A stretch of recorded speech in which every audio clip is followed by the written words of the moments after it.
हालात कैसे पैदा हुए, बड़ा चिंता का विषय बनया होया। किसान अंदोलन कला अन्न उगाउण वाले अन्नदाते का नहीं, वो अन्न खाण वाले। किसान अंदोलन कला किसान ते मजदूर का अंदोलन नहीं, वो अन्न ग्रहण करने वाले हर व्यक्ति का, चाहे वह साडे देश दे विच है, चाहे वह किसी विदेश की धरती से बैठा। बहुत सारे सत्कारयोग न्यायपसंद लोग इस अंदोलन दे विच जिसमानी तौर पर भागीदारी करते हैं ते किसी मजबूरी बस किसी दुनिया के कोने च बैठा न्यायपसंद बंदा जिहड़ा मजबूरी बस जिसमानी तौर पर हाजरी नहीं भर सके इस अंदोलन की, वो मानसिक तौर पर वो दिल और दिमाग तो इस अंदोलन के नाल जुड़िया है। अफसोस है कि केंद्र की वो सरकार जिहड़ी मतदान पेटी के गर्भ के विचों निकली है। अफसोस इस गल का कि वो सरकार जिन्हें तरह तरह के काले कानून इस देश के 135 करोड़ देशवासियों के उत्ते, GST आ, वो नोटबंदी आ, वो AAC हैगा, वो 3 तलाक आ, तरह तरह के तजर्बे करते हो। ये कहां कि देश की सरकार का मूँह पै गया डेमोक्रेसी मतदान पेटी के गर्भ के विचों पैदा होया प्रधानमंत्री ते सरकार अपने आप को यह समझण लग गई असीं डिक्टेटर हैं। वो लोकतंत्र जिहड़ी डेमोक्रेसी डांग तंत्र दे विच तब्दील हुई, उस डांग दे नाल 135 करोड़ लोगों को तरह तरह के तुगलकी कानून तुगलकी फरमाना के जरिए हकना शुरू कर लिया। ते गल आ गई खेती सुधारां दे नाम के उत्ते 3 कानून बनाउण दी। तुहानूं याद होऊगा पिछले साल जून महीने दे विच जदों पंजाब के अंदर बहुत गिणती लोगों को नहीं पता सी, सिर्फ ऑर्डीनेंस आए सन। इसे प्रैस क्लब के विच असीं एक साइकिल यात्रा अनाउंस की सी रोज के वजों 300 किलोमीटर की ऑर्डीनेंस आ। अज ये ऑर्डीनेंस सिर्फ तो सिर्फ एक रद्दी कागज के समान हैगा। जे बिल बन के लोक सभा दे विच चलिया गया, कानून की इन्हें शक्ल अख्तियार कर ली तो साडियां जमीनां गईयां। बहुत सारे विरोधी पार्टियां के लीडरां ने साडी उस साइकिल यात्रा का मखौल उड़ाया सी कि एवें साइकिलों दीयां काठियां तोड़दे तुरे फिरदे, इन्हां नूं की पता। इस गल की मीडिया दे विच आए बयान गवाही भरदे आ कि उन्होंने तरह तरह के बयान दे के लोगों के अंदर भंबल भूसा। धन्यवाद गुरु साहब का। असीं दरबार साहब मत्था टेक के जलियांवाले बाग की शहीदों की मिट्टी नतमस्तक करते हुए 5 दिन ते 4 रातां सड़कों के बिताउंदे हुए, बड़ी गर्मी सीगी, 5 FIR दर्ज होए, करोना वायलेशन नियमां दा उलंघन करन दे FIR ते 5वें दिन असीं मुख मंत्री घर जाके एक मैमोरेंडम दिता भी ये काले कानूनों के विरुद्ध तुरंत विधान सभा का हंगामी सैशन सदते हुए इन्हां काले कानूनों की आए ऑर्डीनेंस नूं रद्द करने वास्ते सैशन कॉल किया जाए। सैशन कॉल होया, रद्द हो गया। एक संविधानिक तौर के उत्ते स्टैचुरी बॉडी हैगी विधान सभा, एक मैसेज गया देश दियां दूजियां असैंबलियां ने भी ये मते पाने शुरू किए भी ये कानून देश के किसान वास्ते, मजदूर वास्ते, आम लोगों वास्ते बड़े खतरनाक है। एंड वो अंदोलन अज दुनिया का न्यायपसंद लोगों का पसंदीदा अंदोलन बन गया। तो दोस्तों साडा इतिहास कैसा, अज उस अंदोलन नूं तुसीं डिक्टेटर तानाशाह बन के खेरू खेरू करने वास्ते केंद्र सरकार साजिशां घड़े, मीटिंग दर मीटिंग होवे, लटकाया जाए कि इस अंदोलन नूं कमजोर किवें करना, खत्म किवें करना।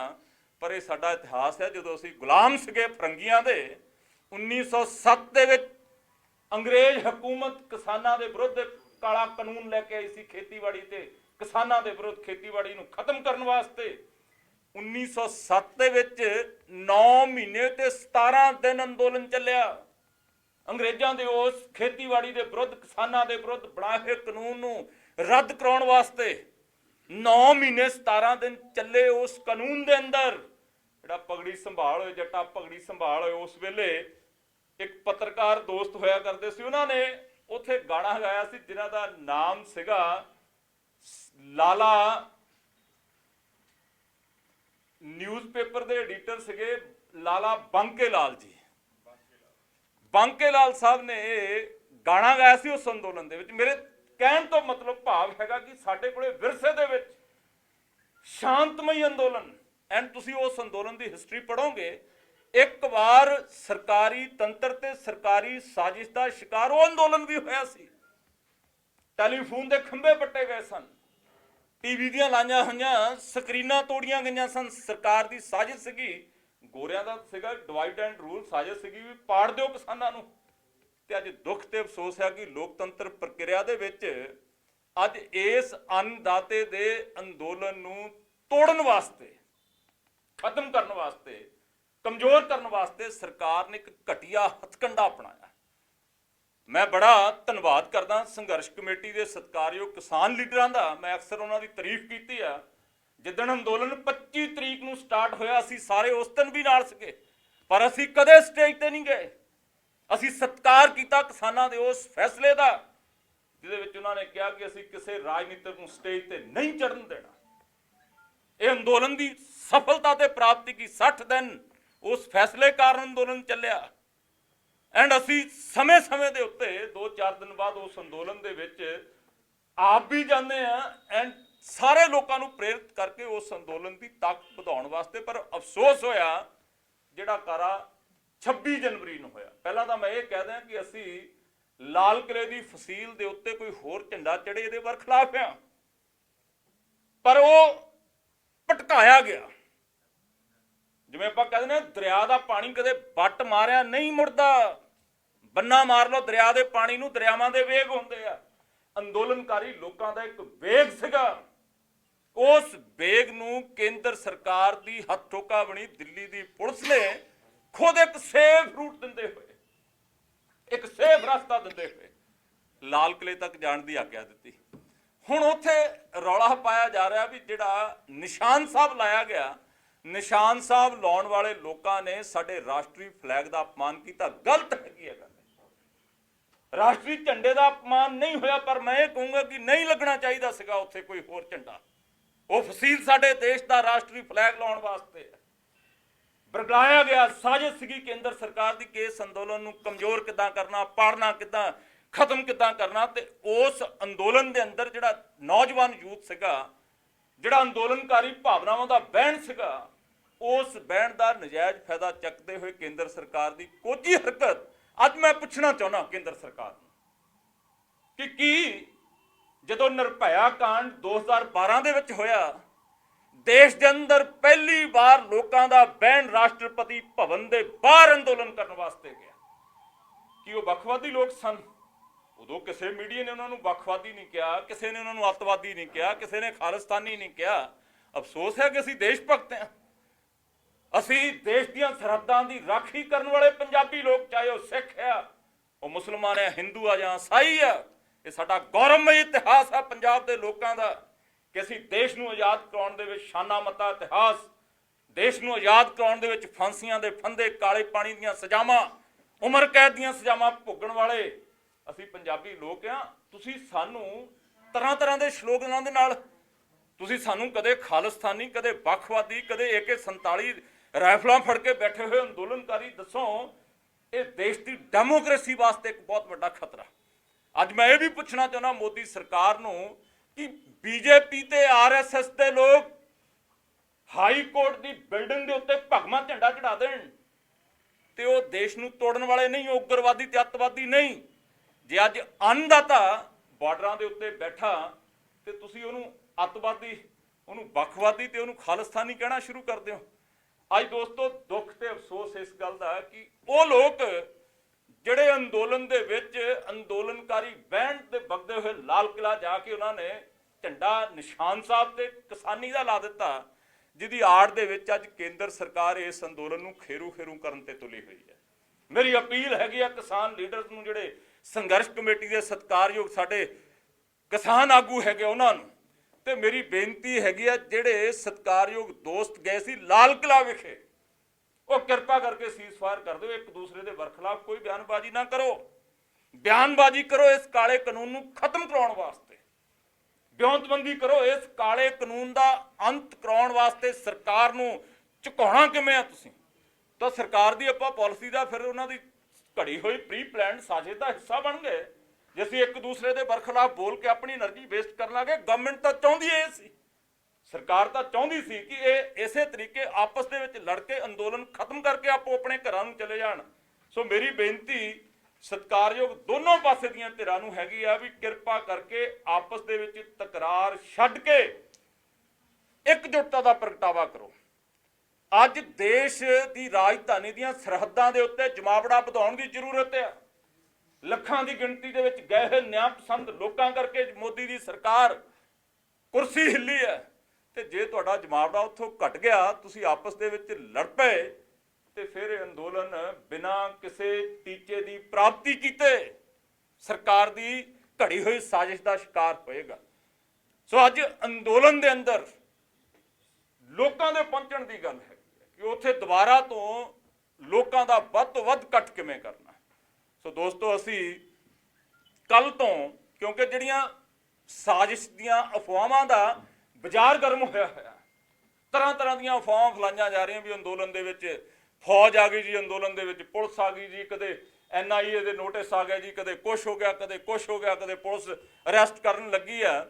ਤੇ ਅਫਸੋਸ ਅੱਜ ਇਸ ਗੱਲ ਦਾ ਵੀ ਹੈ ਕਿ ਜਦੋਂ UAPA ਆਇਆ ਸੀਗਾ ਨਾ, ਇਹ ਪੁਰਾਣਾ ਕਾਨੂੰਨ ਹੈਗਾ UAPA, ਇਹ ਕਾਨੂੰਨ ਸੋਧ ਆਈ 2019 ਦੇ ਵਿੱਚ, ਤੇ ਅਸੀਂ ਉਦੋਂ ਵਿਰੋਧ ਕੀਤਾ ਸੀਗਾ। ਅਸੀਂ ਵਿਰੋਧ ਕੀਤਾ ਸੀ ਵੀ ਇਹ ਦੇਸ਼ ਦੇ ਅੰਦਰ ਨਿਆਂ ਪਸੰਦ ਲੋਕਾਂ ਨੂੰ ਦਬਾਉਣ ਵਾਸਤੇ ਸੱਤਾਧਾਰੀ ਲੋਕਾਂ ਦਾ ਇੱਕ ਹਥਿਆਰ ਬਣੇਗਾ। ਅੱਜ UAPA ਦਾ ਦੁਰਉਪਯੋਗ ਹੋ ਰਿਹਾ। ਅੱਜ ਸਾਡੇ ਕਿਸਾਨ ਲੀਡਰਾਂ ਦੇ ਉੱਤੇ ਤੁਸੀਂ UAPA ਲਾ ਦਿਓ। ਮੈਂ ਟਕੈਤ ਸਾਹਿਬ ਨੂੰ ਸਲੂਟ ਕਰਦਾ, ਉਹਨਾਂ ਦੀ ਦਲੇਰੀ ਨੂੰ ਸਲਾਮ ਕਰਦਾ, ਜਿਨ੍ਹਾਂ ਨੇ ਹਿੰਦੂ ਸਿੱਖ ਏਕਤਾ ਭਾਰਤੀ ਹੋਣ ਦਾ ਪ੍ਰਗਟਾਵਾ ਕਰਦੇ ਹੋਏ ਕੱਲ ਬਹੁਤ ਵੱਡੀ ਇੱਕ ਭਾਵਨਾਤਮਕ ਅਪੀਲ ਸਪੀਚ ਦੇ ਰੂਪ ਦੇ ਵਿੱਚ ਕੀਤੀ ਹੈ। ਇਉਂ ਲੱਗਦਾ ਸੀ ਕਿ ਉਸ ਗਾਜੀਪੁਰ ਬਾਰਡਰ ਦੇ ਉੱਤੋਂ ਇਹ ਸਾਰਾ ਕੁਝ ਸਮਾਪਤ ਕਰਨ ਦੇ ਉੱਤੇ ਅੱਜ ਉਹਨਾਂ ਦੀ ਇਸ ਦਲੇਰੀ ਦੇ ਅੱਗੇ ਸਾਡਾ ਸਿਰ ਝੁਕਦਾ ਸਾਡਾ ਅੱਜ ਹਰਿਆਣੇ ਵਾਲੇ ਭਰਾਵਾਂ ਦੇ ਦਿੱਤੇ ਹੋਏ ਸਾਥ ਤੇ ਸਹਿਯੋਗ ਦੇ ਅੱਗੇ ਅੱਜ ਸਿਰ ਝੁਕਦਾ, ਦੇਸ਼ ਦੇ ਕਿਸਾਨ ਦੇ ਅੱਗੇ ਅੱਜ ਸਿਰ ਝੁਕਦਾ ਹੈ ਪੰਜਾਬ ਤੇ ਹਰਿਆਣਾ ਦੇ ਉਹ ਮਹਾਨ ਕਿਸਾਨਾਂ ਦੇ ਅੱਗੇ, ਜਿਨ੍ਹਾਂ ਨੇ ਦੇਸ਼ ਦੇ ਕਿਸਾਨ ਨੂੰ ਇੱਕ ਪਲੇਟਫਾਰਮ ਦਿੱਤਾ MSP ਦਾ। ਮੈਂ ਖੁਦ ਅੰਦੋਲਨ ਦੇ ਵਿੱਚ ਗਿਆ, UP, ਬਿਹਾਰ, ਮੱਧ ਪ੍ਰਦੇਸ਼ ਤੇ ਰਾਜਸਥਾਨ ਦੇ ਕਿਸਾਨਾਂ ਦੀ ਜਵਾਨੀ ਸੁਣਿਆ ਕਿ ਸਾਨੂੰ MSP ਦਾ ਗਿਆਨ ਹੈ ਨਹੀਂ ਸੀ। ਪੰਜਾਬ ਤੇ ਹਰਿਆਣੇ ਦਾ ਕਿਸਾਨ ਕਣਕ ਵੇਚਦਾ 2000 ਰੁਪਏ, ਅਸੀਂ ਵੇਚਦੇ ਸੀਗੇ 1000 ਰੁਪਈਆ। ਇਹ ਝੋਨਾ ਚਾਵਲ ਵੇਚਦਾ 1800 ਰੁਪਏ, ਅਸੀਂ ਵੇਚਦੇ ਸੀ 900 ਰੁਪਈਆ। ਅਸੀਂ ਧੰਨਵਾਦ ਕਰਦੇ ਹਾਂ ਪੰਜਾਬ ਤੇ ਹਰਿਆਣੇ ਦੇ ਕਿਸਾਨ ਦਾ, ਜਿਨ੍ਹਾਂ ਨੇ ਸਾਨੂੰ MSP ਦਾ ਗਿਆਨ ਦੇ ਕੇ ਇੱਕ ਪਲੇਟਫਾਰਮ ਤੇ ਲੈ ਕੇ ਆਂਦਾ। ਮੰਗ ਹੈ ਕਿ MSP ਨੂੰ ਜਿਹੜਾ ਤੁਸੀਂ ਕਾਨੂੰਨਨ ਤੌਰ ਤੇ ਇਹਨੂੰ ਮਾਨਤਾ ਦਿਓ, ਤਾਂ ਜੋ ਦੇਸ਼ ਦੇ ਕਿਸਾਨ ਨੂੰ MSP ਦੇ ਅਨੁਸਾਰ ਉਹਦੀਆਂ ਜਿਣਸਾਂ ਦਾ ਤੈਅਸ਼ੁਦਾ ਰੇਟ ਜਿਹੜਾ ਮਿਲ ਸਕੇ। ਸੋ ਇਸ ਕਰਕੇ ਦੋਸਤੋ, ਅਸੀਂ ਇੱਕ ਪ੍ਰੋਗਰਾਮ ਬਣਾਇਆ ਜਿਹਦਾ ਨਾਮ ਰੱਖਿਆ ਦਿੱਲੀ ਚੱਲੋ ਅੰਦੋਲਨ ਮੱਲੋ, ਦਿੱਲੀ ਚੱਲੋ ਮੋਰਚਾ ਮੱਲੋ, ਦਿੱਲੀ ਚੱਲੋ ਮੋਰਚਾ ਮੱਲੋ। ਅਸੀਂ ਕੱਲ ਤੋਂ ਸ਼ੁਰੂ ਕਰ ਰਹੇ ਹਾਂ, ਜਿਹਦੇ ਤਹਿਤ ਫਤਿਹਗੜ੍ਹ ਸਾਹਿਬ ਦੀ ਪਵਿੱਤਰ ਧਰਤੀ ਤੇ ਨਤਮਸਤਕ ਹੁੰਦੇ ਹੋਏ ਪਹਿਲੇ ਦਿਨ ਇੱਥੋਂ ਸੈਂਕੜੇ ਦੀ ਗਿਣਤੀ ਦੇ ਵਿੱਚ ਟਰੈਕਟਰ, ਟਰਾਲੀਆਂ, ਕਾਰਾਂ ਦੇ ਕਾਫਲੇ ਦਿੱਲੀ ਭੇਜਾਂਗੇ। ਗੁਰੂ ਦੇ ਚਰਨਾਂ 'ਚ ਅਰਦਾਸ ਬੇਨਤੀ ਕਰਕੇ ਤੁਰਾਂਗੇ ਤੇ ਸਮਾਪਤੀ ਕਰਾਂਗੇ 2 ਤਰੀਕ ਮੰਗਲਵਾਰ ਨੂੰ ਦਰਬਾਰ ਸਾਹਿਬ ਗੁਰੂ ਰਾਮਦਾਸ ਸਾਹਿਬ ਦੀ ਨਗਰੀ। ਅਰਦਾਸ ਬੇਨਤੀ ਗੁਰੂ ਰਾਮਦਾਸ ਸਾਹਿਬ ਦੇ ਚਰਨਾਂ ਦੇ ਵਿੱਚ, ਗੁਰੂ ਸਾਹਿਬ ਕਿਰਪਾ ਕਰੋ, ਅੰਦੋਲਨਕਾਰੀ ਲੋਕਾਂ ਨੂੰ, ਅੰਦੋਲਨ ਕਰ ਰਹੀ ਸੰਗਤ ਨੂੰ ਸ਼ਕਤੀ ਬਖਸ਼ਿਸ਼ ਕਰੋ, ਹੌਸਲੇ ਬੁਲੰਦ ਕਰੋ, ਅਰੇ ਅੰਦੋਲਨ ਨੂੰ ਸਫਲ ਕਰਨ ਦੀ ਅਰਦਾਸ ਬੇਨਤੀ। ਪਹਿਲੇ ਦਿਨ ਫਤਿਹਗੜ੍ਹ ਸਾਹਿਬ ਤੋਂ ਕੱਲ ਸ਼ੁਰੂਆਤ ਕਰਾਂਗੇ। ਪਹਿਲੀ ਰਾਤ ਅਸੀਂ ਲੁਧਿਆਣਾ ਸਾਹਨੇਵਾਲ ਰੇਰੂ ਸਾਹਿਬ ਗੁਰਦੁਆਰਾ ਵਿਖੇ ਰੁਕਾਂਗੇ। ਦੂਜੀ ਸਵੇਰ ਸਾਹਨੇਵਾਲ ਰੇਰੂ ਸਾਹਿਬ ਤੋਂ ਸੈਂਕੜੇ ਕਾਰਾਂ ਦਾ, ਸੈਂਕੜੇ ਟਰੈਕਟਰ ਟਰਾਲੀਆਂ ਦਾ, ਮੋਟਰਸਾਈਕਲਾਂ ਦਾ, ਟੈਂਪੂ ਟਰੈਵਲਰ ਤੇ ਮਿੰਨੀ ਬੱਸਾਂ ਦਾ ਕਾਫਲਾ ਦਿੱਲੀ ਤੋਰਾਂਗੇ, ਤਾਂ ਜੋ ਸਾਡੇ ਕਿਸਾਨ ਤੇ ਖੇਤ ਮਜ਼ਦੂਰਾਂ ਦੇ ਹੌਸਲੇ ਬੁਲੰਦ ਰਹਿਣ। ਐਂਡ ਤੀਜੇ ਦਿਨ ਦੂਸਰੀ ਰਾਤ ਤੇ ਤੀਸਰਾ ਦਿਨ ਦੂਸਰੀ ਰਾਤ ਗੁਰੂ ਰਵਿਦਾਸ ਸਾਹਿਬ ਦਾ ਗੁਰਦੁਆਰਾ ਸਾਹਿਬ ਫਗਵਾੜਾ GT ਰੋਡ ਦੇ ਉੱਤੇ ਹੈ, ਉੱਥੇ ਚੱਕ ਹਕੀਮ, ਉਸ ਗੁਰਦੁਆਰਾ ਸਾਹਿਬ ਦੇ ਵਿੱਚ ਗੁਰੂ ਰਵਿਦਾਸ ਜੀ ਦੇ ਚਰਨ ਛੋਹ ਪ੍ਰਾਪਤ ਧਰਤੀ, ਗੁਰਦੁਆਰਾ ਸਾਹਿਬ ਦੇ ਵਿੱਚ ਰਾਤ ਬਿਤਾ ਕੇ ਸਵੇਰੇ ਤੁਰਨ ਲੱਗੇ ਦੁਆਬੇ ਤੋਂ ਵੱਡਾ ਕਾਫਲਾ ਜਿਹੜਾ ਉਹ ਦਿੱਲੀ ਵਾਸਤੇ ਤੁਰਿਆ ਜਾਏਗਾ। ਟਰੈਕਟਰ ਟਰਾਲੀਆਂ ਦਾ, ਮਿੰਨੀ ਬੱਸਾਂ ਦਾ, ਕਾਰਾਂ ਦਾ, ਸਕੂਟਰ ਮੋਟਰਸਾਈਕਲਾਂ ਦਾ। ਤੇ ਚੌਥੀ ਰਾਤ ਬਿਆਸ ਤੋਂ 15 ਕਿਲੋਮੀਟਰ ਅੱਗੇ ਗੁਰਦੁਆਰਾ ਸਾਹਿਬ ਵਿਖੇ ਬਿਤਾ ਕੇ ਮਾਝੇ ਦੇ ਲੋਕਾਂ ਦਾ ਇੱਕ ਬਹੁਤ ਵੱਡਾ ਕਾਫਲਾ ਦਿੱਲੀ ਤੁਰਾਂਗੇ। ਬਿਆਸ ਤੋਂ 15 ਕਿਲੋਮੀਟਰ ਅੱਗੇ ਮੱਲੀਆਂ ਸਾਹਿਬ ਐਂਡ ਸਮਾਪਤੀ ਗੁਰੂ ਰਾਮਦਾਸ ਸਾਹਿਬ ਦੇ ਚਰਨਾਂ 'ਚ ਮੰਗਲਵਾਰ ਵਾਲੇ ਦਿਨ ਅਰਦਾਸ ਬੇਨਤੀ ਕਰਦੇ ਹੋਏ ਕਿ ਅੰਦੋਲਨਕਾਰੀ ਸੰਗਤ ਨੂੰ ਹੌਸਲਾ ਬਖਸ਼ਿਸ਼ ਕਰੋ, ਹਿੰਮਤ ਦਿਓ ਤੇ ਅੰਦੋਲਨ ਸਫਲ ਦੀ ਅਰਦਾਸ ਬੇਨਤੀ। ਔਰ ਸ਼ਹੀਦਾਂ ਦੀ ਮਹਾਨ ਧਰਤੀ ਜਲਿਆਂਵਾਲਾ ਬਾਗ ਨਤਮਸਤਕ ਹੋ ਕੇ ਉੱਥੋਂ ਅਸੀਂ ਸਾਰੇ ਵੱਡੇ ਕਾਫਲੇ ਦੇ ਰੂਪ ਦੇ ਵਿੱਚ ਦਿੱਲੀ ਕਿਸਾਨ ਮੋਰਚੇ ਦੇ ਵਿੱਚ ਸ਼ਮੂਲੀਅਤ ਕਰਾਂਗੇ, ਜਿੱਥੇ ਬੀਜੇਪੀ ਦੇ ਹੜਦੁੰਗੀ ਲੋਕ, ਬੀਜੇਪੀ ਦੇ ਐਮਐਲਏ ਜਿਨ੍ਹਾਂ ਦੀ ਅਗਵਾਈ ਕਰ ਰਹੇ ਆ, ਉਹਨਾਂ ਨੂੰ ਮੂੰਹ ਤੋੜ ਜਵਾਬ ਦੇਣ ਵਾਸਤੇ ਕਿ ਤੁਸੀਂ ਪੱਥਰ ਮਾਰਦੇ ਹੋ, ਅਸੀਂ ਪੱਥਰ ਨਹੀਂ, ਅਸੀਂ ਤੁਹਾਡੀ ਗੋਲੀ ਵੀ ਬੜੇ ਸ਼ਾਂਤਮਈ ਤਰੀਕੇ ਦੇ ਨਾਲ, ਤੁਸੀਂ ਸਾਡੇ ਤੇ ਤਸ਼ੱਦਦ ਕਰ ਲਓ, ਪੱਥਰ ਡਾਂਗਾਂ ਤੋਂ ਬਾਅਦ ਤੁਸੀਂ ਗੋਲੀ ਵੀ ਮਾਰਦੇ ਹੋ, ਅਸੀਂ ਉਹ ਵੀ ਸ਼ਾਂਤਮਈ ਤਰੀਕੇ ਦੇ ਨਾਲ ਤੁਹਾਡੀ ਗੋਲੀ ਖਾਣ ਨੂੰ ਵੀ ਤਿਆਰ ਹਾਂ। ਅੱਜ ਦੁੱਖ ਤੇ ਅਫਸੋਸ ਹੈ, ਮੀਡੀਆ ਦੇ ਵੱਡੇ ਵਰਗ ਨੇ ਬਹੁਤ ਸਾਰੇ ਗਲਤ ਪ੍ਰਚਾਰ ਕਰਦੇ ਹੋਏ ਇਸ ਅੰਦੋਲਨ ਨੂੰ ਖੇਰੂ ਕਰਨ ਵਾਸਤੇ ਸਰਕਾਰ ਦਾ ਹੱਥ ਠੋਕਾ ਬਣਿਆ। ਤੇ ਮੈਂ ਧੰਨਵਾਦ ਉਸ ਮੀਡੀਆ ਦਾ ਕਰਦਾ ਜਿਹਨੇ ਅਸਲ ਪਿਕਚਰ ਲੋਕਾਂ ਦੇ ਸਾਹਮਣੇ ਲੈ ਕੇ ਆਂਦੀ ਹੈ। ਸੋ ਮੇਰੀ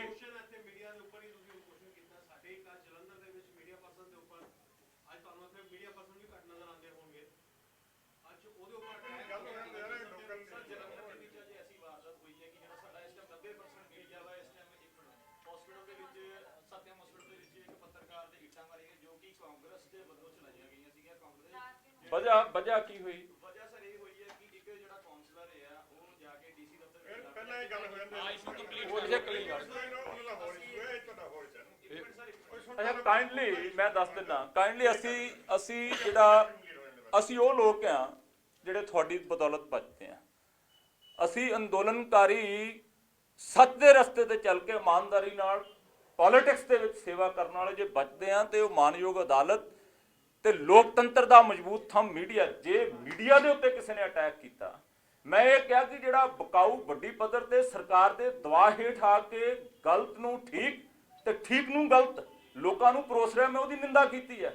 ਪਰ ਮੀਡੀਆ ਦੇ ਉੱਤੇ ਅਟੈਕ ਇਹ ਬੁਜ਼ਦਿਲੀ ਹੈਗੀ ਆ, ਇਹ ਕਾਇਰਤਾ ਹੈਗੀ ਆ। ਅਸੀਂ ਉਹਦੀ ਸਖਤ ਸ਼ਬਦਾਂ ਦੇ ਵਿੱਚ ਨਿੰਦਾ ਤੇ ਨਖੇਦੀ ਕਰਦੇ ਆ। ਜਿਹੜਾ ਜਲੰਧਰ ਦੇ ਵਿੱਚ ਪੱਤਰਕਾਰ ਭਾਈਚਾਰੇ ਦੇ ਉੱਤੇ ਸੱਤਾਧਾਰੀ ਲੋਕਾਂ ਨੇ ਪਥਰਾਵ ਕੀਤਾ, ਮੈਂ ਮੰਨਦਾ ਬੜੀ ਗਲਤ ਹੈਗੀ ਆ ਗੱਲ ਇਹ।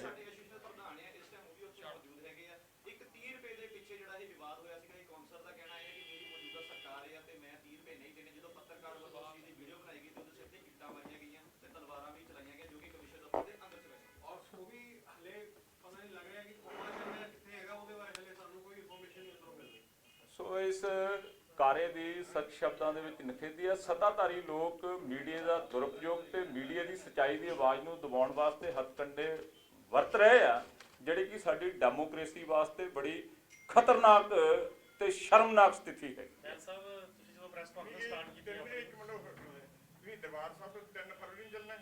ਅਸੀਂ ਭਾਜੀ ਚੱਲਣਾ 30 ਤਰੀਕ ਕੱਲ ਤੋਂ ਫਤਿਹਗੜ੍ਹ ਸਾਹਿਬ ਦੀ ਪਵਿੱਤਰ ਧਰਤੀ ਤੋਂ। ਨਹੀਂ ਭਾਜੀ 30 ਤਰੀਕ ਨੂੰ ਅਸੀਂ ਚੱਲ ਕੇ ਰਾਤ ਕੱਟਣੀ ਆ ਲੁਧਿਆਣੇ।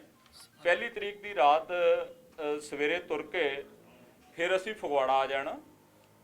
ਪਹਿਲੀ ਤਰੀਕ ਦੀ ਰਾਤ ਫਗਵਾੜੇ ਕੱਟੀ, 2 ਤਰੀਕ ਨੂੰ ਅਸੀਂ ਤੁਰ ਪਏ ਮੱਲੀਆਂ ਆ ਗਏ ਪਹਿਲੇ ਦਿਨ। ਹਾਂਜੀ 2 ਤਰੀਕ ਨੂੰ ਮੱਲੀਆਂ ਰਾਤ ਗੁਜ਼ਾਰਨ ਤੋਂ ਬਾਅਦ 3 ਤਰੀਕ ਨੂੰ ਅਸੀਂ ਮੰਗਲਵਾਰ ਵਾਲੇ ਦਿਨ ਦਰਬਾਰ ਸਾਹਿਬ ਪਹੁੰਚਣਾ। ਮੰਗਲਵਾਰ ਨੂੰ ਫਿਰ ਉੱਥੋਂ ਇੱਕ ਬਹੁਤ ਵੱਡਾ ਕਾਫਲਾ ਜਥੇ ਦੇ ਰੂਪ ਦੇ ਵਿੱਚ ਅੰਦੋਲਨ ਦੇ ਵਿੱਚ ਮੇਰੇ ਸਮੇਤ ਸਿੰਘੂ ਬਾਰਡਰ ਜਾਵਾਂਗੇ, ਜਿੱਥੇ ਬੀਜੇਪੀ ਦੇ ਹੜਦੁੰਗੀ ਐਮਐਲਏ ਇਸ ਹੜਦੁੰਗ ਭੀੜ ਦੀ ਅਗਵਾਈ ਕਰ ਰਹੇ ਆ, ਜਿਹੜੇ ਪੱਥਰ ਮਾਰ ਰਹੇ ਆ, ਡਾਂਗਾ ਮਾਰ ਰਹੇ ਆ, ਡਰਾਵੇ ਦੇ ਰਹੇ ਆ। ਉਹਨਾਂ ਨੂੰ ਕਹਾਂਗੇ ਵੀ ਡਾਂਗਾ ਤੇ ਪੱਥਰਾਂ ਨਾਲ ਨਹੀਂ, ਤੁਸੀਂ ਸਾਡੇ ਗੋਲੀ ਮਾਰ ਲਓ, ਅਸੀਂ ਤਾਂ ਵੀ ਇਸ ਅੰਦੋਲਨ ਤੋਂ ਹਟਣ ਵਾਲੇ ਨੇ। ਜਿਹੜੇ ਅਸੀਂ ਹਰ ਪੜਾਅ ਤੋਂ ਜਿਹੜੀ ਸੰਗਤ ਤੋਰਨੀ ਆ, ਜਿਵੇਂ ਫਤਿਹਗੜ੍ਹ ਸਾਹਿਬ ਤੋਂ ਅਸੀਂ ਸਾਈਕਲਾਂ ਤੇ ਇੱਧਰ ਨੂੰ ਤੁਰੇ ਆਉਣਾ, ਸੰਗਤ ਨੂੰ ਦਿੱਲੀ ਤੋਰੇ ਆਉਣਾ, ਫਿਰ ਇਸੇ ਤਰੀਕੇ ਅਸੀਂ ਲੁਧਿਆਣੇ ਤੋਂ ਸਾਈਕਲ ਮਾਰਚ ਕਰਦੇ। ਹਾਂ ਉੱਥੋਂ ਦਿੱਲੀ ਜਿਹੜੇ ਕਾਰਾਂ ਦੇ ਵਿੱਚ, ਟਰੈਕਟਰ ਟਰਾਲੀਆਂ ਦੇ ਵਿੱਚ, ਮੋਟਰਸਾਈਕਲਾਂ ਵਾਲੀ ਸੰਗਤ ਦਿੱਲੀ ਤੋਰਾਂਗੇ, ਸੈਂਕੜਿਆਂ ਦੀ ਗਿਣਤੀ 'ਚ ਵਹੀਕਲਾਂ ਵਾਲੇ ਅਸੀਂ ਸਾਈਕਲ ਯਾਤਰਾ ਕਰਦੇ ਹੋਏ ਦਰਬਾਰ ਸਾਹਿਬ ਵਾਲੇ ਪਾਸੇ। ਇਹ ਸਾਈਕਲ ਯਾਤਰਾ ਹੋਊਗੀ। ਸੈਕੰਡ ਯਾਤਰਾ, ਕਿਉਂਕਿ ਅਸੀਂ ਜੂਨ ਮਹੀਨੇ ਦੇ ਵਿੱਚ ਜਦੋਂ ਯਾਤਰਾ ਸ਼ੁਰੂ ਕੀਤੀ ਸੀ, ਬਹੁਤ ਸਾਰੇ ਸੀਨੀਅਰ ਲੀਡਰ ਦੂਜੀਆਂ ਪਾਰਟੀਆਂ ਨੇ ਮਜ਼ਾਕ ਉਡਾਇਆ ਸੀ ਸਾਡਾ ਉਦੋਂ। ਕਿੰਨੇ ਕੁ ਹੋਣਗੇ ਜਿਵੇਂ ਹੈਗੇ ਤੁਹਾਡੇ ਰੋਜ਼ ਜਾਣਗੇ ਜਿਹੜੇ ਸਿੰਘੂ ਬਾਰਡਰ? ਜਿਹੜੀਆਂ ਗੱਡੀਆਂ ਭਾਜੀ ਸਿੰਘੂ ਬਾਰਡਰ ਅਸੀਂ ਤੋਰਾਂਗੇ ਉਹਨਾਂ ਦੀ ਗਿਣਤੀ ਸੈਂਕੜਿਆਂ ਦੇ ਵਿੱਚ ਆ, ਜਿਹਦੇ 'ਚ ਕਾਰਾਂ, ਟਰੈਕਟਰ ਟਰਾਲੀਆਂ, tempo traveller, mini bus, motorcycle, scooter ਇਹ ਤੋਰਾਂਗੇ। And last day Darbar Sahib Amritsar ਤੋਂ ਇੱਕ ਬਹੁਤ ਵੱਡਾ ਕਾਫਲਾ ਫਿਰ ਦਿੱਲੀ ਵਾਸਤੇ ਰਵਾਨਾ ਹੋਊਗਾ। ਸਾਹਿਬ ਕੋਲ ਇੱਕ ਸਵਾਲ ਸੀਗਾ, ਤੁਸੀਂ ਜਦੋਂ ਪ੍ਰੈਸ ਕਾਨਫਰੰਸ ਸ਼ੁਰੂ ਕੀਤੀ ਹੈ ਤੁਸੀਂ ਕੁਝ ਕੇਂਦਰ ਦੇ ਕਾਲੇ ਕਾਨੂੰਨ ਬਣਾਏ ਨੇ, ਇਹਨਾਂ 'ਚ ਅਸੀਂ 3 ਤਲਾਕ ਦਾ ਨਾਮ ਹੀ ਲਿਆ ਜੀ। ਤੁਸੀਂ ਇਹਦੇ ਖਿਲਾਫ ਹੋ 3 ਤਲਾਕ ਕਾਨੂੰਨ? ਦੇਖੋ ਗੱਲ ਸੁਣੋ, ਇੱਕ ਧਾਰਮਿਕ ਤੌਰ ਦੇ ਉੱਤੇ ਜਿਹੜੀ ਕੋਈ ਕਿਸੇ ਦੀ ਰਵਾਇਤ ਆ, ਹਿੰਦੂ ਦੀ ਆ, ਸਿੱਖ ਦੀ ਆ, ਤੁਸੀਂ ਉਹਨੂੰ ਠੇਸ ਪਹੁੰਚਾਉਣ ਵਾਸਤੇ ਕੋਈ ਕਾਨੂੰਨ ਬਣਾਓ। ਜੰਮੂ ਕਸ਼ਮੀਰ ਦੇ ਵਿੱਚ ਬਣਿਆ ਹੋਇਆ ਕਾਨੂੰਨ 370 ਤੋੜ ਦਿੱਤੀ, ਇਹ ਬਾਰੀ ਪੰਜਾਬ ਤੇ ਵੀ ਆਈ ਖੜੀ ਆ। ਮੈਂ ਕਹਿੰਦਾ ਕਿ ਪੰਜਾਬੀ ਕਿਸੇ ਧਰਮ ਦੇ ਵਿੱਚ ਆ, ਉਹ ਨਿਆਂ ਪਸੰਦ ਆ, ਉਹ ਦਲੇਰ ਆ, ਉਹ ਅਨਿਆਂ ਕਰਨ ਵਾਲੇ ਲੋਕਾਂ ਦੇ ਵਰਖਲਾਫ ਹਮੇਸ਼ਾ ਪਹਿਰੇਦਾਰੀ ਕਰਦਾ ਆ। ਤੁਸੀਂ ਤਰ੍ਹਾਂ ਤਰ੍ਹਾਂ ਦੇ ਕਾਨੂੰਨ ਬਣਾ ਕੇ ਲੋਕਾਂ ਨੂੰ ਇਹ ਸਮਝ ਲਿਆ ਵੀ ਇਹ ਭੇਡਾਂ ਬੱਕਰੀਆਂ 135 ਕਰੋੜ ਦੇਸ਼ ਵਾਸੀ ਜਿਹੜੇ ਆ, ਉਹ ਡੈਮੋਕ੍ਰੇਸੀ ਜਿਹੜੀ ਇਹਨਾਂ ਵਾਸਤੇ ਡਾਂਗ ਬਣੀ, ਉਹਦੇ ਨਾਲ ਜਿੱਧਰ ਨੂੰ ਮਰਜ਼ੀ ਹੱਕ ਦੇ ਫਿਰੋ। ਇਸੇ ਉਹਨਾਂ ਦਾ ਮੂੰਹ ਪੈ ਗਿਆ ਸੀ, ਇਸੇ ਕਰਕੇ ਉਹਨਾਂ ਨੇ ਜਿਹੜਾ ਖੇਤੀ ਸੁਧਾਰਾਂ ਕਾਨੂੰਨ ਦੇ ਨਾਮ ਦੇ ਉੱਤੇ 3 ਕਾਲੇ ਕਾਨੂੰਨ ਲੈ ਕੇ ਆਂਦੇ, ਉਹ ਇਹਨਾਂ ਦੀ ਪਏ ਹੋਏ ਮੂੰਹ ਕਰਕੇ ਇਸ ਪਾਸੇ ਵੀ ਸਾਡੇ ਅੱਗੇ ਕਿਸੇ ਨੇ ਬੋਲਣਾ ਨਹੀਂ ਗਾ। ਪਰ ਇਹ ਅੰਨਦਾਤਾ ਤੇ ਅੰਨ ਖਾਣ ਵਾਲੇ ਲੋਕ ਉੱਠ ਕੇ ਖੜੇ ਹੋਏ ਆ। ਅਸੀਂ ਤੁਹਾਡੀ ਗੱਲ ਨਾਲ ਮੈਂ ਬਰਖਲਾਫ ਹਾਂ 3 ਤਲਾਕ ਬਰਖਲਾਫ। ਪਰ ਮੁਸਲਮਾਨ ਔਰਤਾਂ ਨੇ ਗੱਲ ਕਹੀ ਸੀ, ਦੇਖੋ ਚੰਦ ਮੁਸਲਮਾਨ ਔਰਤਾਂ 3 ਤਲਾਕ ਤਲਾਕ ਤਲਾਕ ਕਹਿ ਦੇਣਾ ਔਰ ਮੈਨੂੰ ਛੱਡ ਦੇਣਾ, ਇਹ ਠੀਕ ਨਹੀਂ ਹੈ। ਦੇਖੋ ਪੂਰੀ ਦੁਨੀਆ ਦੇ ਵਿੱਚ ਮੁਸਲਿਮ ਆਬਾਦੀ ਜਿਹੜੀ ਆ, ਮੇਰੇ ਖਿਆਲ ਬਹੁਤ ਵੱਡੀ ਗਿਣਤੀ ਦੇ ਵਿੱਚ ਆ। ਜਿਹੜੀਆਂ ਮੈਜੋਰਿਟੀ ਕੌਮਾਂ ਗਿਣਤੀ ਦੇ ਹਿਸਾਬ ਦੇ ਨਾਲ ਆਉਂਦੀਆਂ, ਉਹ ਮੁਸਲਿਮ ਕੌਮ ਹੈਗੀ ਆ। ਕਿਸੇ ਦੇ ਧਰਮ ਦੇ ਵਿੱਚ ਤੁਸੀਂ ਦਖਲਅੰਦਾਜ਼ੀ ਕਰਨਾ, ਸਾਡਾ ਦੇਸ਼ ਧਰਮ ਨਿਰਪੱਖ ਹੈਗਾ, ਕਿਸੇ ਦੇ ਧਰਮ ਦੇ ਵਿੱਚ ਤੁਸੀਂ ਦਖਲਅੰਦਾਜ਼ੀ ਕਰੋ, ਇਹ ਮਾੜੀ ਗੱਲ ਹੈ। ਉਹਨਾਂ ਦਾ ਧਰਮ ਕੋਈ ਫੈਸਲਾ ਕਰੇ ਨਾ, ਇਹ ਤਾਂ ਉਹਨਾਂ ਦੀ ਧਾਰਮਿਕ ਆਜ਼ਾਦੀ ਦੇ ਉੱਤੇ ਇੱਕ ਹਮਲਾ ਸੀਗਾ। ਇਹ ਗੱਲ ਅਲੱਗ ਹੈਗੀ ਆ ਵੀ 3 ਤਲਾਕ ਸਹੀ ਆ ਜਾਂ ਗਲਤ ਆ, ਉਹਨਾਂ ਦਾ ਧਰਮ ਕੀ ਕਹਿ ਰਿਹਾ, ਇਹ ਤਾਂ ਸਾਡੀ ਦਖਲਅੰਦਾਜ਼ੀ ਹੋ ਗਈ ਨਾ। ਸਾਡਾ ਧਰਮ ਨਿਰਪੱਖ ਦੇਸ਼ ਤੇ ਉਸ ਦੇਸ਼ ਦੀ ਸਰਕਾਰ ਕਿਸੇ ਦੇ ਧਰਮ 'ਚ ਦਖਲਅੰਦਾਜ਼ੀ ਕਰੇ, ਇਹ ਮਾੜੀ ਗੱਲ ਹੈ। ਤੁਸੀਂ ਇਹ ਕਹਿਣਾ ਚਾਹੁੰਦੇ ਅੱਜ ਉਦੋਂ ਦਖਲਅੰਦਾਜ਼ੀ ਕੀਤੀ ਹੈ ਤੇ ਸਾਡੇ ਵਿੱਚ ਵੀ ਕਰਨਗੇ? ਡੈਫੀਨੇਟਲੀ ਮੂੰਹ ਪੈ ਗਿਆ, ਇਹ ਤਾਂ ਕੁਦਰਤ ਦਾ ਅੱਜ ਜਿਹੜਾ ਬਜਟ ਪੇਸ਼ ਕੀਤਾ ਹੈ, ਉਹਦੇ 'ਚ ਰਾਸ਼ਟਰਪਤੀ ਨੇ ਜਿਹੜਾ ਭਾਸ਼ਣ ਦਿੱਤਾ ਹੈ, ਉਹਦੇ 'ਚ ਹਿੰਦੂ ਕੀ ਉਹ ਰਾਮ ਮੰਦਿਰ ਬਣਾਉਣ ਨੂੰ ਸਰਕਾਰ ਦੀ ਵੱਡੀ ਪ੍ਰਾਪਤੀ ਕਰਾ ਦਿੱਤਾ ਹੈ। ਭਾਜੀ ਜਦੋਂ ਤੁਸੀਂ ਪ੍ਰਧਾਨ ਮੰਤਰੀ ਸਾਹਿਬ ਨੂੰ, ਚਾਹੇ ਉਹ ਰਾਮ ਮੰਦਿਰ ਦਾ ਸ਼ਿਲਾਨਿਆਸ ਹੋਵੇ, ਚਾਹੇ ਉਹ ਲੋਕ ਸਭਾ ਰਾਜ ਸਭਾ ਕੰਪਲੈਕਸ ਦੀ ਇਨੋਗ੍ਰੇਸ਼ਨ ਹੋਵੇ, ਕਦੇ ਇਹ ਦੇਖਿਆ ਸੀ ਕਿ ਧਰਮ ਨਿਰਪੱਖ ਦੇਸ਼ ਦਾ ਪ੍ਰਧਾਨ ਮੰਤਰੀ ਹਵਨ ਦੇ ਵਿੱਚ ਬੈਠਾ ਹੋਵੇ? I never scene. ਦੁੱਖ ਹੈ ਅੱਜ ਅਫਸੋਸ ਹੈ ਇਸ ਗੱਲ ਦਾ। ਅੱਜ ਦੁੱਖ ਤੇ ਅਫਸੋਸ ਹੈ ਕਿ ਦੇਸ਼ ਦੀ ਚੁਣੀ ਹੋਈ ਸਰਕਾਰ ਇੱਕ ਧਰਮ ਦੀ ਗੱਲ ਕਰੇ ਐਂਡ ਉਹ ਵੋਟ ਬੈਂਕ ਨੂੰ ਵਧਾਉਣ ਖਾਤਰ ਹਿੰਦੂ ਕਾਰਡ ਨੂੰ ਅਚੀਵ ਕਰਨ ਵਾਸਤੇ, ਸੈਂਟਰਲਾਈਜ਼ ਕਰਨ ਵਾਸਤੇ ਇੱਕ ਵੱਡੇ ਵਰਗ ਨੂੰ ਅੱਜ ਇਹ ਗੱਲ ਕਹਿਣ ਲੱਗਿਆ ਵੀ ਮੈਨੂੰ ਕੋਈ ਅਫਸੋਸ ਨਹੀਂ ਹੈਗਾ। 1947 ਮੌਕੇ ਦੇਸ਼ ਵੰਡਿਆ ਗਿਆ ਤੇ ਮੁਸਲਮਾਨ ਵੀਰਾਂ ਨੇ ਆਪਣਾ ਮੁਲਕ ਲੈ ਲਿਆ, ਅਸੀਂ ਮੁਲਕ ਨਹੀਂ ਲਿਆ। ਇਹ ਮੁਲਕ ਜਿੰਨਾ ਮੋਦੀ ਦਾ ਉਹਨਾਂ ਸਾਡਾ ਵੀ ਹੈ ਮੁਲਕ। ਇਹ ਮੁਲਕ ਮੋਦੀ ਜਾਂ ਮੋਦੀ ਦੇ ਚੇਲਿਆਂ ਦਾ ਨਹੀਂ। ਜਿੰਨਾ ਅਧਿਕਾਰ ਮੁਲਕ ਦੇ ਉੱਤੇ, ਭਾਰਤ ਦੇ ਉੱਤੇ ਇਹਨਾਂ ਲੋਕਾਂ ਦਾ, ਉਹਨਾਂ ਅਧਿਕਾਰ ਇਸ ਦੇਸ਼ ਦੇ ਉੱਤੇ ਸਾਡਾ ਵੀ ਹੈ। ਇਸ ਕਰਕੇ ਦੇਸ਼ ਦੀ ਚੁਣੀ ਹੋਈ ਸਰਕਾਰ ਇੱਕ ਧਰਮ ਨੂੰ ਲੈ ਕੇ ਕੋਈ ਗੱਲ ਕਰੇ, ਇਹ ਦੁੱਖ ਤੇ ਅਫਸੋਸ ਹੈਗਾ ਇਸ ਗੱਲ ਦਾ। ਜਿਹੜਾ ਕੱਲ ਕੁਝ ਕੁ ਬੰਦੇ 15-20 25 ਜਣੇ ਸੀਗੇ ਸਿੰਘੂ ਬਾਰਡਰ ਪਹਿਲਾਂ ਭੇਜ ਕੇ ਉੱਥੇ ਹੜਦੰਗੀਆਂ ਮਚਾਉਣ ਦਾ ਯਤਨ ਕੀਤਾ। ਅੱਜ ਫਿਰ ਹੁਣ ਥੋੜ੍ਹਾ ਚਿਰ ਪਹਿਲਾਂ 30-35 ਬੰਦੇ ਉੱਥੇ ਪੁਲਿਸ ਨੇ ਆਪ ਉਹ ਐਂਟਰ ਕਰਵਾਏ। ਉਹਨਾਂ ਨੇ ਉੱਥੇ ਬੈਠੇ ਜਿਹੜੇ ਕਿਸਾਨ ਹਨ ਉੱਥੇ ਪੱਥਰਬਾਜ਼ੀ ਵੀ ਕੀਤੀ ਹੈ ਤੇ ਉਹਨਾਂ ਨੂੰ ਹਟਾ ਕੇ ਕਿਸਾਨਾਂ ਨੂੰ ਪ੍ਰੋਟੈਕਟ ਕਰਨ ਦੀ ਬਜਾਏ ਪੁਲਿਸ ਨੇ ਉੱਥੇ ਅਥਰੂ ਗੈਸ ਸੁੱਟ ਦਿੱਤੇ ਔਰ ਬਹੁਤ ਸਾਰੇ ਕਿਸਾਨ ਜਿਹੜੇ ਹਟਾ ਕਰ ਉੱਥੇ ਲਾਠੀਚਾਰਜ ਵੀ ਹੋਇਆ। ਇਹ ਕਿਸਾਨ ਦੀ ਭੜਕਾਹਟ ਪੈਦਾ ਕਰਦਾ ਨਹੀਂ ਜਿੱਦਾਂ ਸਰਕਾਰ ਦਾ। ਇਹ ਫਿਰਕੂ ਭੜਕਾਹਟ ਪੈਦਾ ਕਰਨ ਦੇ ਯਤਨਾਂ ਦੇ ਵਿੱਚ ਕੇਂਦਰ ਸਰਕਾਰ ਪਹਿਲੇ ਦਿਨ ਤੋਂ, ਜਦੋਂ ਤੋਂ ਅੰਦੋਲਨ ਸ਼ੁਰੂ ਹੋਇਆ, NIA ਦੇ ਨੋਟਿਸ, ਜਿਹਨੂੰ ਮੈਂ MIA ਕਹਿੰਦਾ, ਮੋਦੀ ਇਨਵੈਸਟੀਗੇਸ਼ਨ ਏਜੰਸੀ ਹੈ, NIA ਨਹੀਂ, ਇਹ ਟੈਰਰ ਪੈਦਾ ਕਰਨ ਵਾਸਤੇ, ਦਹਿਸ਼ਤ ਪੈਦਾ ਕਰਨ ਵਾਸਤੇ, ਡਰਾਉਣ ਵਾਸਤੇ। ਕੱਲ ਤੁਸੀਂ ਟਕੈਤ ਸਾਹਿਬ ਦੀ ਸਟੇਟਮੈਂਟ ਤੇ ਉੱਥੋਂ ਦੇ ਹਾਲਾਤ ਦੇਖੇ ਆ। ਇਉਂ ਮਹਿਸੂਸ ਹੋਣ ਲੱਗ ਗਿਆ ਸੀ ਵੀ ਹੋ ਸਕਦਾ ਇੰਨੇ ਦਬਾਅ ਦੇ ਵਿੱਚ ਯੋਗੀ ਗਵਰਨਮੈਂਟ ਦਾ ਇੰਨਾ ਦਬਾਅ, ਪੁਲਿਸ ਤੇ ਯੂਪੀ ਪੁਲਿਸ ਦੇ ਇਸ ਦਬਾਅ ਹੇਠ ਕਿਤੇ ਟਕੈਤ ਸਾਹਿਬ ਵਿਡਰਾਅ ਨਾ ਕਰ ਜਾਣ, ਡਰ ਲੱਗਦਾ ਸੀਗਾ। ਪਰ ਟਕੈਤ ਸਾਹਿਬ ਨੂੰ ਸਲਾਮ ਹੈਗੀ ਆ। So Singhu border, Tikri border, Ghazipur border, ਜਿੰਨਾ ਜ਼ਬਰ ਜ਼ੁਲਮ ਕਰਨਗੇ ਅੰਦੋਲਨ ਉਨਾ ਮਜ਼ਬੂਤ ਹੋਏਗਾ। ਆ ਫੜਾਓ ਸਾਰਿਆਂ ਨੂੰ ਪਿੱਛੇ ਦੇ ਪਿੱਛੇ ਦੇਤੇ ਜੀ ਆ ਲੋ ਹਾਂਜੀ ਮੈਂ ਹੋਇਆ ਸੀ ਸਾਰਾ ਸਮਾਨ ਵੀ ਚੱਕਿਆ ਹੋਇਆ ਸਕੈਨ ਨਾਲ ਖੜੀ ਸੀ 6 ਘੰਟੇ ਬੈਠਾ ਰਿਹਾ। ਬਹੁਤ ਵੱਡੀ ਗੱਲ ਹੈ। ਬਹੁਤ ਵੱਡੀ ਗੱਲ ਹੈ। ਮੈਂ ਤਾਂ ਹੀ ਉਹਨੂੰ ਸਲਾਮ ਕੀਤਾ ਵੀ ਉਸ ਯੋਧੇ ਨੂੰ ਸਲਾਮ ਹੈ। ਛੋਟੇ ਵਾਲਾ ਫੜ ਲਓ।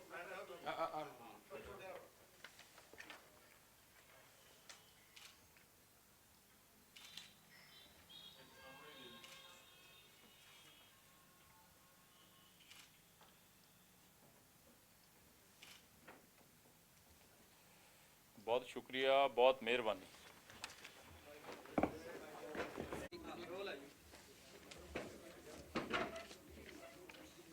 ਹਾਂਜੀ,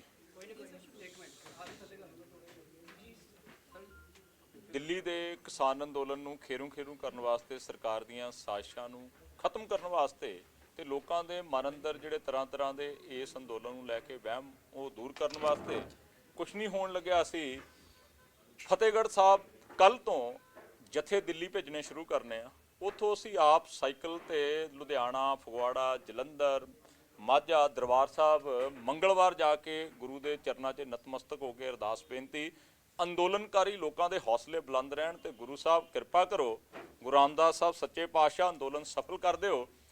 ਇਹ ਰਸਤੇ ਦੇ ਵਿੱਚ ਸੈਂਕੜੇ ਦੀ ਗਿਣਤੀ ਦੇ ਵਿੱਚ ਅੰਦੋਲਨਕਾਰੀ ਲੋਕਾਂ ਨੂੰ ਟਰੈਕਟਰਾਂ ਦੇ ਉੱਤੇ, ਕਾਰਾਂ 'ਚ, ਮਿੰਨੀ ਬੱਸਾਂ ਦੇ ਉੱਤੇ ਦਿੱਲੀ ਵੱਲ ਕੂਚ ਕਰਨ ਵਾਸਤੇ, ਤੇ ਮੰਗਲਵਾਰ ਨੂੰ ਅਸੀਂ ਦਿੱਲੀ ਤੋਂ ਖੁਦ ਵੱਡੇ ਕਾਫਲੇ ਦੇ ਨਾਲ ਦਿੱਲੀ ਇਸ ਕਿਸਾਨ ਮੋਰਚੇ ਦੇ ਵਿੱਚ ਸ਼ਮੂਲੀਅਤ, ਦੇਸ਼ ਦੀ ਸਰਕਾਰ ਨੂੰ ਦੱਸਣ ਵਾਸਤੇ ਕਿ ਅਸੀਂ ਤੇਰੇ ਜ਼ਬਰ ਜ਼ੁਲਮ ਤੋਂ ਮੋਦੀ ਡਰਨ ਵਾਲੇ ਨਹੀਂ। ਇਹ ਲੋਕਤੰਤਰ ਮਤਦਾਨ ਪੇਟੀ ਦੇ ਗਰਭ ਦੇ ਵਿੱਚੋਂ ਪੈਦਾ ਹੋਈ ਸਰਕਾਰ ਤਾਨਾਸ਼ਾਹ ਬਣ ਜਾਵੇ, ਮਨਜ਼ੂਰ ਨਹੀਂ। ਲੋਕਤੰਤਰ ਦੀ ਮਜ਼ਬੂਤੀ ਵਾਸਤੇ ਸਾਡਾ ਖੂਨ ਦਾ ਕਤਰਾ ਵਹਿ ਜਾਏਗਾ, ਪਰ ਲੋਕਤੰਤਰ ਕਮਜ਼ੋਰ ਨਹੀਂ ਹੋਣ ਦੇਵਾਂਗੇ।